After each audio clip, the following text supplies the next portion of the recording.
नमस्कार, मैं हूं मोहिनी भदौरिया और आपका स्वागत है हमारे खास शो एपिलेप्सी अवेयरनेस में। एपिलेप्सी यानी कि मिर्गी, ये एक न्यूरोलॉजिकल बीमारी है जो आपके दिमाग को प्रभावित करती है। इसमें दिमाग की गतिविधि असामान्य हो जाती है और व्यक्ति को दौरे पड़ते हैं। इसकी पुष्टि तब तक नहीं होती जब तक किसी व्यक्ति को 2-3 बार दौरे नहीं आ जाते। इसके क्या क्या साइड इफेक्ट्स होते हैं, मिर्गी कैसे शरीर के अंगों को प्रभावित करती है और सबसे जरूरी इसका इलाज कैसे संभव है, इसी पर आज हम बात करेंगे doctor Payal Keswani, consultant paediatric neurologist, Bal Gopal children's neuro clinic Jabalpur. Doctor, मेरा पहला सवाल है, मिर्गी क्या है? मिर्गी यूजुअली जो है, मिर्गी के अलग अलग नाम होते हैं जो बोलचाल की भाषा में, जैसे कि एपिलेप्सी बोला जाता है, झटके आना, दौरे आना, ये सब होता है। मिर्गी यूजुअली जो है हमारे ब्रेन में कुछ न्यूरोनल सर्किट्स होते हैं जो हमारे ब्रेन के फंक्शंस को ऑपरेट करते हैं या चलाते हैं। अगर उनमें कोई डिस्टर्बेंस होता है, कारण कोई भी हो सकता है, एक्स वाई जी, उसके कारण अगर उन सर्किट्स में कुछ प्रॉब्लम होता है तो वो, जैसे हम बोलते हैं ना, शॉर्ट सर्किट हो गया, वैसा कुछ होता है जिसके कारण कि वो ऐसा रिफ्लेक्ट करता है जिसमें हाथ पैर अकड़ जाते हैं। अलग अलग मैनिफेस्टेशंस होते हैं जिसको मिर्गी का नाम दिया जाता है या एपिलेप्सी बोला जाता है। मेरा दूसरा सवाल आपसे ये है कि मिर्गी के टाइप्स क्या होते हैं? मिर्गी के वैसे तो काफ़ी सारे टाइप्स होते हैं, बट अगर मोटा-मोटा देखा जाए तो 2 टाइप की होती हैं, जनरलाइज़्ड और फोकल। जनरलाइज़्ड मतलब पूरे बॉडी में उसका रिफ्लेक्शन या उसके सिम्पटम्स दिखते हैं, और फोकल मतलब किसी एक बॉडी पार्ट में दिखता है।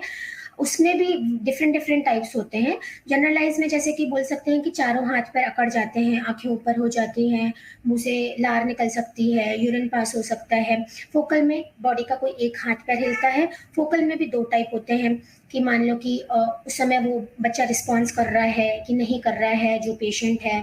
और इसमें भी जैसे सब टाइप्स होते हैं कि कभी-कभी बॉडी में कोई मूवमेंट नहीं होता, बट एक जगह देखते रहते हैं, ऐसा लगता है कि लॉस्ट हो गया है पेशेंट, कहीं तो खो गया है। उसको एब्सेंस टाइप का बोलते हैं। कभी-कभी ऐसा टाइप होता है जिसको मायोक्लोनिक सीज़र बोलते हैं, जिसमें सुबह उठे या day of any day, any time of the day ऐसा हुआ कि अचानक से झटका लगा, चीज़ें हाथ से छूट रही हैं, ब्लिंक हो रही हैं आँखें। तो ये डिफरेंट टाइप होते हैं। अगर पीडियाट्रिक पॉइंट ऑफ व्यू से देखें तो 2 मेजर टाइप भी हो सकते हैं कि फेब्राइल और एफेब्राइल, जो बुखार के साथ आती है या बिना बुखार के साथ होती है। तो ऐसे डिफरेंट डिफरेंट टाइप्स होते हैं मिर्गी के। डॉक्टर, मिर्गी के अटैक के साइन और सिम्टम्स क्या-क्या हैं? मिर्गी में जैसे कि मैंने बताया कि अलग-अलग प्रकार की होती है मिर्गी। तो जैसे जनरलाइज़्ड मिर्गी बताया मैंने, उसमें चारों हाथ पैर जो है अकड़ जाते हैं, हिलने लगते हैं, जिसको टोनिक क्लोनिक सीज़र्स बोलते हैं। आँखें ऊपर चली जाती हैं, मुँह से झाग निकल भी सकती है, झाग ना बोलें, लार निकलती है, लार निकल भी नहीं सकती है, कभी-कभी यूरिन पास हो जाता है और कभी-कभी स्टूल भी पास हो सकता है। और दूसरे सिम्पटम्स ये होते हैं, जैसे कि मैंने टाइप्स में बताया, एब्सेंस सीज़र होता है, इसमें ऐसा लगता है कि बच्चा या जो पेशेंट है कहीं लॉस्ट है, कहीं खो गया है। कितनी भी आवाज़ तो सुनता नहीं है, एक जगह एकटक देखते रहते हैं। अचानक से जर्क आता है, जैसे कि हाथ से जो भी आपकी चीज़ें हैं छूट जाती हैं। और बेसिकली मिक्स एंड मैच रहता है, जिसमें कि फोकल और जनरलाइज्ड का। और दूसरी चीज़ जो है, कभी-कभी मिर्गी से एसोसिएटेड कुछ-कुछ लोगों को डेवलपमेंटल डिले भी हो सकता है, आस-पास कोई चीज़ है तो उससे रिलेटेड कुछ ट्रॉमा भी हो सकता है, टंग बाइट भी हो सकता है, जिसके कारण कि ब्लीडिंग हो सकती है मुँह से। डॉक्टर, मिर्गी से जुड़ी हुई लोगों के बीच क्या कॉमन मिसअंडरस्टैंडिंग होती है? यूजुअली जो हम यहाँ पर, जैसे कि मैं प्रैक्टिस कर रही हूँ जबलपुर मध्य प्रदेश में, तो यहाँ पर बेसिकली ये धारणाएँ हैं कि मिर्गी जो है किसी भूत-प्रेत का साया होता है, किसी ने, बुरी आत्मा ने पकड़ लिया है, तो इसके कारण जो है बच्चा हिल रहा है अपनी जगह में, उसने आँखें ऊपर कर ली हैं। क्योंकि जो मिर्गी जो है शॉर्ट ड्यूरेशन के लिए होती है 80 टू 85% केसेस में। तो मोस्टली लोगों को लगता है कि जब भी उन्होंने पूजा किया या कुछ झाड़-फूँक कराया तो ठीक हो गया। कुछ ही मिर्गीज़ होती हैं जो बहुत लंबा चलती हैं, तो मोस्टली लोग को मिसकंसेप्शन होता है कि ये भूत-प्रेत का साया है या फिर कुछ और बुरी आत्माएँ हैं। डॉक्टर, ये बताइए, क्या मिर्गी कॉन्टेजियस हो सकती है? नहीं, जैसे आपने पिछले क्वेश्चन में पूछा कि मिर्गी को रिलेटेड गलत धारणाएँ क्या हैं, तो उसमें से भी एक ये गलत धारणा है कि मिर्गी जो है संक्रामक होती है या कंटेजियस होती है, कि मिर्गी के जो पेशेंट हैं, उसके साथ उठने, बैठने, खेलने या बात करने से मिर्गी उनमें आ जाएगी। कई बार ये धारणाएँ होती हैं या उनके साथ शादी करने से भी कुछ मिर्गी का प्रॉब्लम आ सकता है। बट ये बहुत ही गलत धारणा है और मिर्गी कंटेजियस नहीं होती है। मिर्गी के व्यक्ति नॉर्मल जैसे आप और हम हैं वैसे ही होते हैं। इसका प्रभाव इन्फेक्शियस डिसीज़ के जैसे नहीं होता है जो बैक्टीरिया और वायरल से होती है। तो मिर्गी कंटेजियस नहीं है। डॉक्टर, क्या मिर्गी इनहेरिटेड होती है? राइट। मिर्गी जो है इनहेरिटेड होती है इन सम एक्सटेंट्स। कुछ मिर्गी के टाइप होते हैं जैसे कि एब्सेंस सीजर बोल सकते हैं, जुवेनाइल मायोक्लोनिक बोल सकते हैं, जुवेनाइल एब्सेंस बोल सकते हैं। इन सब जो मिर्गी के टाइप्स मैंने बताया, जो इन सब में जो है यूजुअली कुछ ऐसे जीन्स होते हैं जो कारण होते हैं इस टाइप के रिफ्लेक्शन का, इस टाइप की सिम्टम्स का, जो कि यूजुअली जो है हम पूरा जो जेनेटिक वर्कअप तक नहीं पहुंच पाते, यूजुअली सिम्टम्स के साथ उसका उपचार लिख देते हैं और उपचार शुरू कर देते हैं। बट मोस्टली केसेस में ऐसा देखा गया है कि ये जो कुछ मिर्गी के टाइप हैं जिनमें जीन से एसोसिएशन होता है। और दूसरी चीज जो है, कई बार अगर किसी की फैमिली हिस्ट्री है मिर्गी की तो जनरेशंस में या बच्चे में 2 से 3 गुना ज़्यादा चांस होता है मिर्गी के होने का, कुछ-कुछ जीन्स में, नॉट ऑलवेज़। और जब हमको जीन पता नहीं रहता तो हम उसको इडियोपैथिक का नाम दे देते हैं। कई सारे ऐसे जीन्स भी होते हैं जिसके जिसके कारण कि जो है मिर्गी के अलावा दूसरे सिम्पटम्स भी आते हैं, जैसे कि विकास न हो पाना, बहुत ज़्यादा जो है झटके ऐसे टाइप के आना जो नॉर्मल दवाइयों से कंट्रोल नहीं आ रहे हैं, किसी टाइप की अपंगता आना, विज़न में प्रॉब्लम होना, ईयरिंग में प्रॉब्लम होना, बोलने में प्रॉब्लम होना। तो ये सारे जीन जो 2 टाइप के होते हैं जिसमें सिर्फ और सिर्फ मिर्गी आ सकती है, और कुछ जीन ऐसे होते हैं जिसमें कोलैबोरेटिव सिम्पटम्स आते हैं अपार्ट फ्रॉम द मिर्गी, बाकी कुछ-कुछ चीज़ें और भी एसोसिएटेड होती हैं। और यस, मिर्गी में कुछ-कुछ मिर्गियों के ऐसे टाइप होते हैं जिसमें 2 से 3 गुना ज़्यादा संभावना होती है। तो we always ask for the family history. Doctor, क्या मिर्गी का उपचार उपलब्ध है? जी, बिल्कुल। मिर्गी का उपचार दवाइयाँ ही होती हैं। यूजुअली मिर्गी का उपचार अवेलेबल है, हर जगह अवेलेबल है। आपको बस जो भी आपकी एज ग्रुप है उसके अकॉर्डिंग अपने स्पेशलिस्ट के पास जाना है। जैसे कि बच्चों को पीडियाट्रिक न्यूरोलॉजिस्ट के पास, बड़ों को न्यूरोलॉजिस्ट के पास। तो यूजुअली दवाएँ ही इसका उपचार होती हैं और मोस्टली बच्चे या पेशेंट जो हैं सिंगल दवाई पे अच्छा रिस्पॉन्स करते हैं। कुछ ही केसेस ऐसे होते हैं जिसमें हमें डुअल या ट्रिपल ट्रीटमेंट करना पड़ता है। और दूसरी चीज़ जो है, कभी-कभी ऐसा होता है कि कुछ मिर्गियाँ जो हैं दवाई से रिस्पॉन्स नहीं करती है, उसके लिए भी अब ऐसी मेडिकल साइंस में व्यवस्था है जिससे उसका भी उपचार किया जाता है। जैसे कि कई सारी एपिलेप्टिक सर्जरीज़ या फिर नर्व का स्टिमुलेशंस, एसिडाइड्स। तो मिर्गी का उपचार उपलब्ध है और उपचार भी यूजुअली जो है एक टाइम तक चलता है, ड्यूरेशन तक, जैसे कि 1.5 से 2 साल, 3 साल मैक्सिमम, और उसके बाद फिर हम दवाइयाँ बंद कर पाते हैं। कुछ केसेस ऐसे होते हैं जिसमें कि आजीवन दवाइयाँ लेनी पड़ती हैं, उसके अलग-अलग कारण हो सकते हैं। जैसे कि मिर्गी अलग-अलग कारण से होती है, तो निर्भर करता है किस कारण से हुई है, उसके हिसाब से जो है उपचार चलता है। डॉक्टर, मेरा अगला सवाल ये है, क्या मिर्गी के पेशेंट्स मानसिक रूप से बीमार होते हैं? क्या वो नौकरी या शादी कर सकते हैं? जी, बिल्कुल। हाँ, आपके वापस से प्रीवियस क्वेश्चन पे आना चाहूँगी मैं। जैसे आपने पूछा था कि मिर्गी से रिलेटेड कुछ गलत धारणाएँ हैं क्या? तो ये भी एक गलत धारणा है कि मिर्गी के लोग मानसिक रूप से बीमार होते हैं। जी नहीं, मिर्गी के लोग नॉर्मल होते हैं, उनको कोई भी मानसिक रूप से कोई तकलीफ नहीं होती है। वो आपके और मेरे जैसे नॉर्मल जीवन जी सकते हैं, सिर्फ़ दवाइयाँ लेनी पड़ती हैं उनको मिर्गी की, वो भी कारण के अकॉर्डिंगली। और वेरी वेल, वो बिल्कुल कोई भी टाइप की नौकरी कर सकते हैं, किसी से भी शादी कर सकते हैं, आपके और मेरे जैसे ही जीवन व्यतीत कर सकते हैं। ये धारणा बिल्कुल गलत है कि उनको मानसिक रूप से कोई तकलीफ होती है या उनको शादी करने से कोई रिस्क हो जाएगा या उनको नौकरी करना अलाउड नहीं है। वो नौकरी भी कर सकते हैं, वो शादी भी कर सकते हैं और मानसिक रूप से स्वस्थ रहते हैं। डॉक्टर, के लेदर मटेरियल को सूंघना, दांतों के बीच हार्ड ऑब्जेक्ट रखना या रस्सी से रोकना सीजर अटैक को प्रिवेंट कर सकता है? जी, करेक्ट। सो यूजुअली जो है गलत धारणाओं में से मैंने अभी जो इतने सारे अपने पॉइंट्स आपको बताए कि भूत प्रेत का साया होता है या फिर शादी नहीं कर सकते, जॉब नहीं कर सकते, या फिर जो है उसका एक उपचार संभव नहीं है, या मिर्गी संक्रामक होती है, एक से दूसरे में फैल जाएगी। उसी तरीके से ये एक धारणा है कि उनको लगता है कि लेदर, चमड़ा चमड़ा सूंघा लिया या फिर जो है मोजा सूंघा लिया, तो उसके कारण जो है मिर्गी का दौरा खत्म हो जाएगा, क्योंकि जो भूत प्रेत है उसको उसकी स्मेल पसंद नहीं होती है और उसको सूंघाने से मिर्गी का दौरा खत्म हो जाता है। इन सब गलत धारणाओं में थोड़ा बहुत कंट्रीब्यूशन जो है कुछ फिल्मों का भी है, जिसमें ऐसा दिखाया जाता है कि किसी भी एक्ट्रेस को या एक्टर को जो है मिर्गी का दौरा आया और उनको सूंघाने से ठीक हो गए।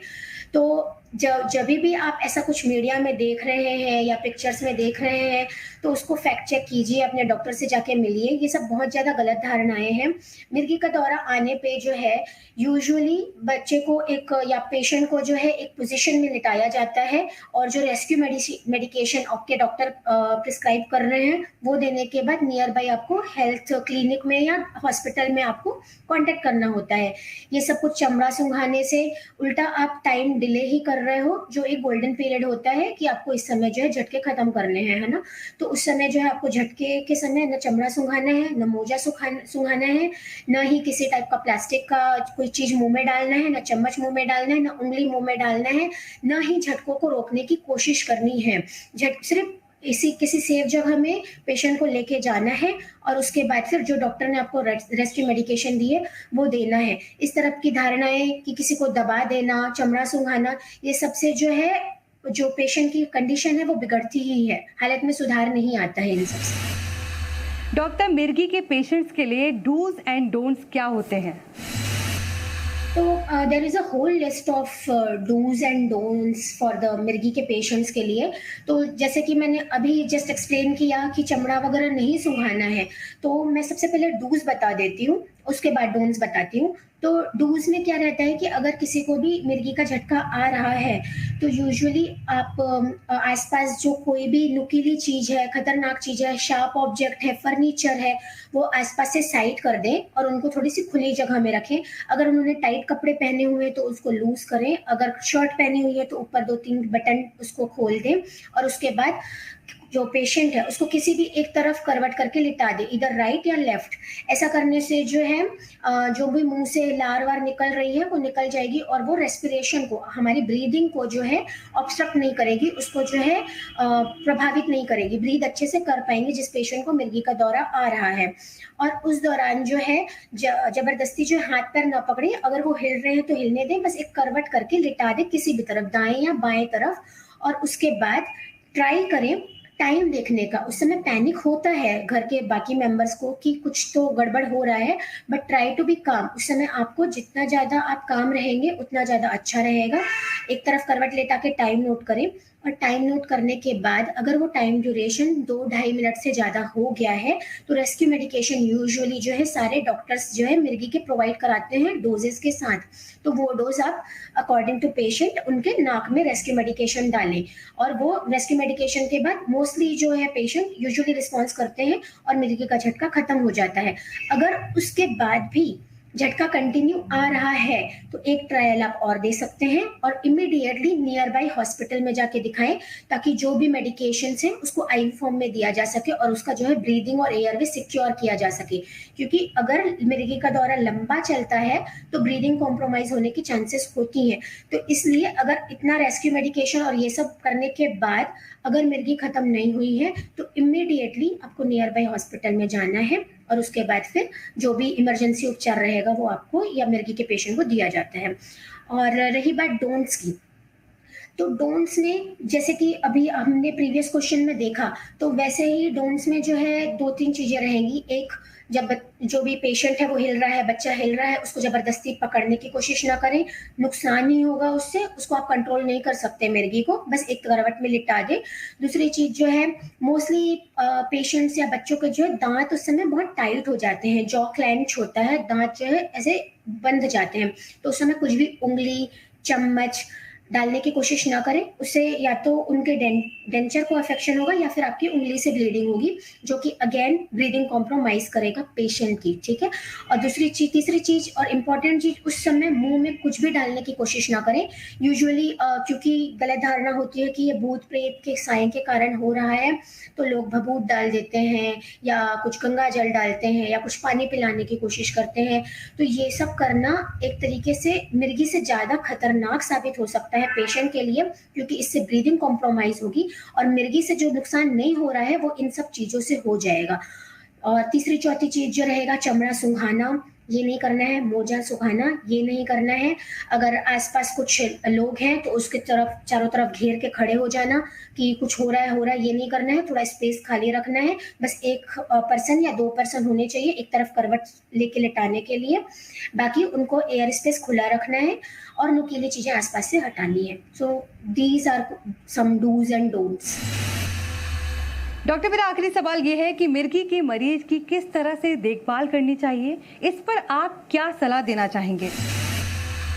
ओके, सो मिर्गी के पेशेंट की यूजुअली जो है देखभाल बोलना चाहिए कि जो दवाइयाँ प्रिस्क्राइब की हैं डॉक्टर्स ने, वो दवाइयाँ टाइम टू टाइम लेनी चाहिए, क्योंकि उनका एक ब्लड लेवल मेंटेन रहता है और उसके अकॉर्डिंग ही डॉक्टर्स दवाई लिखते हैं।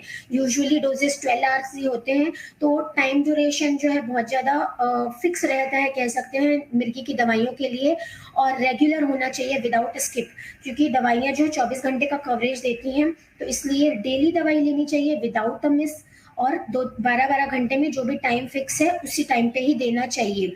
दूसरी चीज जो है, time to time every 2 to 3 months जो है आपके जो मिर्गी के डॉक्टर हैं या जो आपके डॉक्टर हैं जिन्होंने मेडिसिन लिखी है उनको दिखाना चाहिए कि कोई चेंजेस तो नहीं आए हैं या बीच में कोई दवाई देने के बाद भी मिर्गी तो नहीं आई है, ये बताना। वेट में कुछ चेंजेस तो नहीं हुआ है। एज इन मैं पीडियाट्रिक न्यूरोलॉजिस्ट हूँ, तो हमको बच्चों का वेट जो है टाइमली इंटरवल में मॉनिटर करना पड़ता है, क्योंकि दवाइयों का डोज जो है वजन के हिसाब से घटता और बढ़ता है, तो वजन मॉनिटर करना बहुत ज़्यादा इंपॉर्टेंट होता है। दूसरा जो है टाइमली और रेगुलरली देना इंपॉर्टेंट होता है। तीसरा और सबसे इम्पॉर्टेंट जो है नींद पूरी होना इंपॉर्टेंट होता है। और चौथा जो है, जो दवाइयाँ हम दे रहे हैं उसके अपने थोड़े बहुत जो है कुछ साइड इफेक्ट होते हैं, तो किस दवाइयों से कुछ साइड इफेक्ट तो नहीं हो रहा है वो मॉनिटर करना, टाइमली ब्लड टेस्ट करना, ये ज़्यादा ज़रूरी होता है। सो ये जो कुछ है, जैसे कि बच्चे का वेट चेक करना, टाइम से दवाई देना, नींद पूरी करना, और कुछ साइड इफेक्ट्स तो नहीं हो रहे हैं या उनको कहीं से मिर्गी के कारण कोई बुलिंग या कोई गलत अवधारणा का प्रभाव तो नहीं पड़ रहा है, लोग उन्हें कुछ बोल तो नहीं रही हैं। साइकोलॉजिकल हेल्थ का भी ध्यान रखना पड़ता है अपार्ट फ्रॉम द सिम्टम्स जो भी उनको मिर्गी के हो रहे हैं। जो मैंने चीजें अभी बताई, उसके अलावा 3-4 जगह हैं जहाँ पे आपको सुपरवाइज करने की या जो भी बच्चा या मिर्गी का पेशेंट है उसके साथ रहने की जरूरत है। Apart from that they are like you and me, हमारे जैसे ही नॉर्मल जीवन जी सकते हैं। तो जो 4 जगह हैं जहाँ पर उनको सुपरवाइज करना रहता है, वो उसमें से एक है हाइट। अगर किसी हाइटेड जगह में बच्चा या पेशेंट जा रहा है तो ट्राई करें, अगर वहाँ पर अच्छे से बैल्कनी नहीं है या कवरेज नहीं है तो आप लोग साथ रहें या सुपरवाइज करें, ताकि अगर कभी भी मिर्गी का अटैक आ रहा है तो उनको रेस्क्यू करने के लिए, उनकी देखभाल करने के लिए आप हो, ताकि वो हाइट से गिरने का खतरा न रहे।